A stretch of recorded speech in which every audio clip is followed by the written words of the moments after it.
구독, 좋아요는 이렇게에게 큰 힘이 됩니다. 이번 동영상에서는 이사가 외국인이라는 이유로 쫓겨날 뻔한 이야기를 한번 따져 보겠습니다. 이사는 전국시대 말기에 태어났고 기원전 221년 진나라가 중국을 통일하는데 크게 기여한 인물입니다. 이사는 원래 초나라 사람으로 시골에서 낮은 관직으로 일을 하고 있었는데 뒷간에서 살아가는 쥐와 곳간에서 살아가는 쥐의 행동을 비교해 보면서 크게 깨닫게 됩니다. 이사는 큰 물에서 놀아야 큰 뜻을 이룰 수 있다고 생각하고 초나라를 떠나 순자 밑에서 법가의 이론을 공부합니다. 이때 동문수학하는 한비자를 만나게 되지요. 이사는 물론 아주 뛰어난 인물이었습니다. 그러나 이사는 자신이 한비자보다 못하다고 열등감을 느끼고 있었습니다. 이사는 순자 밑에서 공부를 끝내고 진나라에서 진시황에 의해 중용됩니다. 그런데 문제가 생깁니다. 진시황이 한비자가 쓴 책 한비자를 읽고 감탄하며 말합니다. 만일 한비자와 함께 천하를 이야기할 수 있다면 여한이 없겠구나.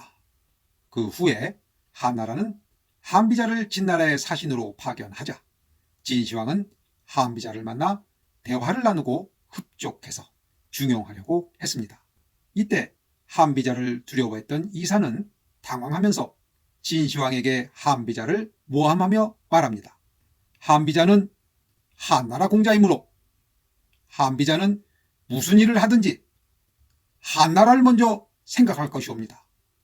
중용에서는 아니 되고 구실을 만들어 화근을 제거하여야 하옵니다. 아니, 내로남불이 여기에서 튀어나오네요. 이사는 어느 나라 출신인가요? 초나라 출신이잖아요. 그러면 본인 먼저 제거되어야 하는 것 아닌가요? 참.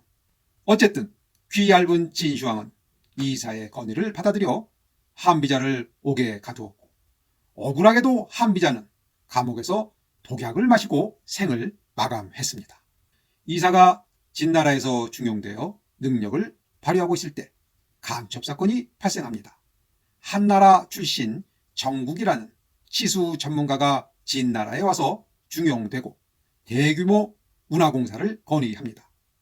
이 건의에는 진나라의 동방진출을 견제하고 천문학적 비용이 드는 운하공사를 시작하여 진나라의 경제적 파탄을 유도하고 결국 진나라를 망하게 하려는 음모가 숨어 있었던 것입니다. 그러나 그 운하공사로 인하여 진나라가 국력을 소비하는 듯 했지만 예상 밖에 진나라가 발전하는 계기가 됩니다. 어쨌든 이 음모가 밝혀지자 민심은 들끓기 시작했습니다. 자신의 능력이 부족해서 중용되지 못한 사람들이었건만 외국인들 때문에 자신의 자리가 빼앗겼다고 핑계를 대며 불만에 가득 찬 분노를 쏟아내기 시작했습니다. 외국인들은 모두 간첩이라는 억지 주장, 외국인에 대한 시기, 질투, 증오, 그리고 분노가 순식간에 폭발하면서 진나라는 무질서와 혼란의 소용돌이 속으로 빨려 들어가고 있었습니다.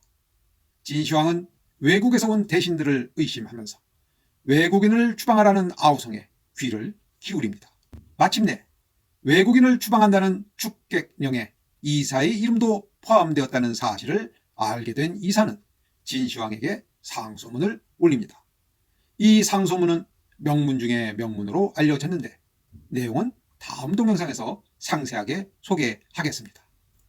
진시황은 마침내 이사의 상소문에 감동하여 외국인 추방령을 철회하였습니다.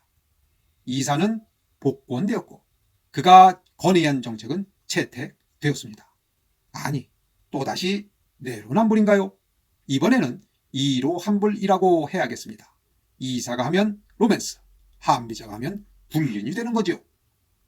정국이 외국인 간첩이었다는 것을 꼬투리 삼아 확인되지 않은 수많은 문제를 제기하고 그 배후에는 외국인이 있었다고 떠들어대는 선동에 진나라는 망할 뻔하였습니다.